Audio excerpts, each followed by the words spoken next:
What drives me? I got hooked really early in my career.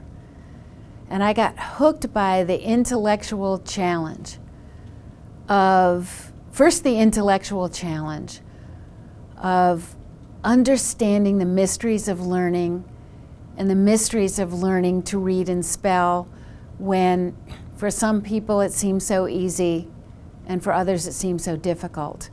I myself am not dyslexic. I cannot claim authenticity around having ever struggled to learn. I learned easily. Language came easily to me. But it always fascinated me that for others it was not so. And I learned that in my very first job in a neuropsychology clinic, and I was always mystified by the students who came in who had learning disabilities and who couldn't write or couldn't read, their parents looking for solutions, and I was really unable to shed light on what was going on with them.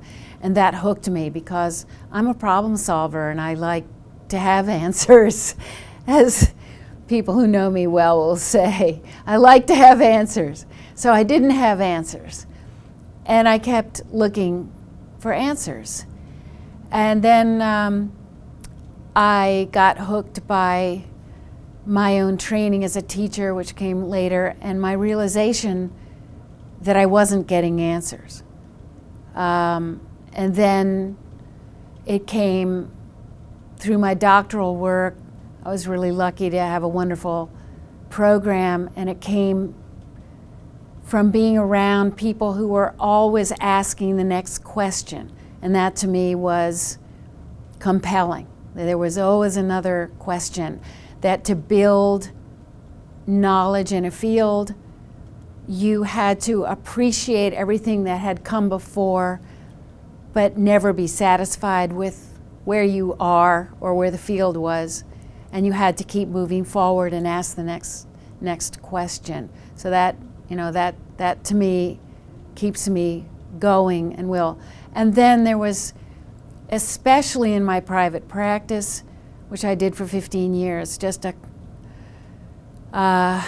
hook of the families, the individuals who came to me for these answers and whose lives were such stories of struggle, courage, frustration, searching for answers, and often stories of triumph.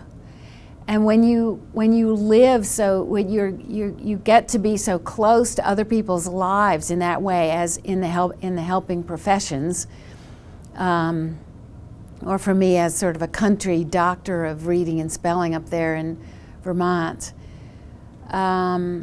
it breeds a kind of passion to continue the work, and because you realize that when you write a paper that seems like a dry and academic exercise, that it actually finds an audience and has a ripple effect out in the world. And so that's very, that's a hook.